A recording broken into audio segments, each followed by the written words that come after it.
La nostalgie, c'est un sujet assez compliqué. Et pourtant, elle a toujours été là. Les années 2000 regrettent les années 80, tandis que les années 80 regrettent les années 60. C'est logique, c'est humain. Face à la vision parfois morose de notre monde, on se réfugie dans celui qui est passé. Et cette nostalgie est de plus en plus présente ces derniers temps, que ce soit dans la mode, dans la musique ou encore dans le cinéma. Et c'est évidemment sur ce dernier exemple qu'on va se pencher. Dans le cinéma, depuis 10 ans environ, on a eu le droit à plusieurs produits nostalgiques.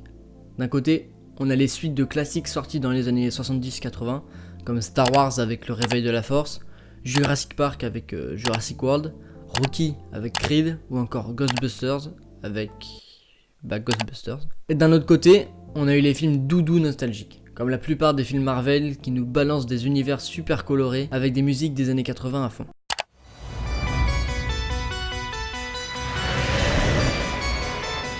Où est-ce qu'on est? Si tu savais. Et là...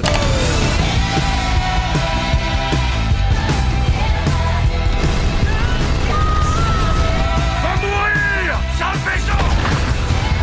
Ou plus récemment, Ready Player One. A whole virtual universe.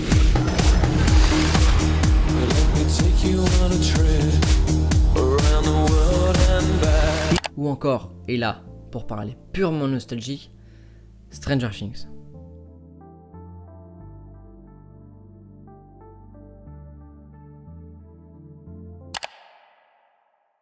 Pour rester dans le thème de la nostalgie, on va commencer par parler des références présentes dans la série. Si on oublie les références qu'on va appeler explicites, comme Le Jour des Morts, Magnum, Karate Kid, My Little Pony ou Retour vers le futur, il y a de très belles références implicites. Dans l'épisode 2, Billy se retrouve face à lui-même et une armée de créatures, une scène qui fait directement référence à l'invasion des profanateurs de Philip Kaufman. Dans l'épisode 5, le monstre qui attaque Nancy et Jonathan ressemble étrangement à la créature du film The Thing. Il y a aussi une référence directe à Terminator avec le chasseur de primes.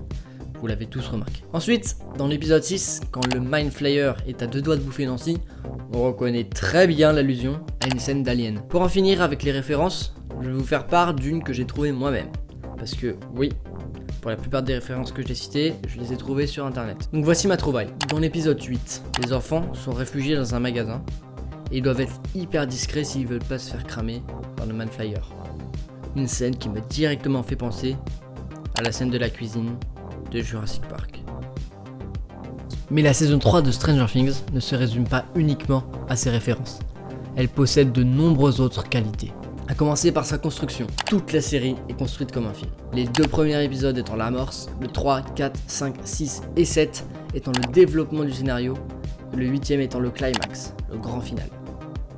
Au niveau de la réalisation, c'est grandiose. Faut savoir que quand je regarde un film ou une série, je m'attarde pas du tout sur la réalisation, mais là, ça a été une claque. Chaque plan est mis en relation avec l'impact ou le sens que doit avoir la scène. La caméra est toujours en mouvement, même lors de dialogue. Chaque lieu présent dans la série possède son propre univers de couleurs, ce qui fait que chaque ambiance visuelle est associée à un lieu. Et croyez-moi, c'est un vrai plus. Ce qui est aussi franchement honorable, c'est le découpage du scénario.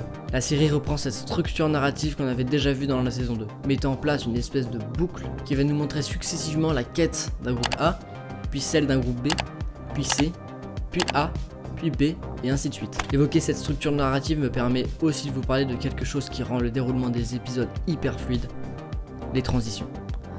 Pour suivre cette boucle de quête, il faut transiter intelligemment, et la série sait très bien le faire. Il y a diverses transitions. Zoomer sur un objet pendant une scène, puis dézoomer dans la scène suivante, montrer à l'écran ce qu'un personnage vient de dire, transformer un cri en une musique, tout est pensé pour qu'on s'y retrouve et que l'on ait juste à regarder sans aucun effort de compréhension.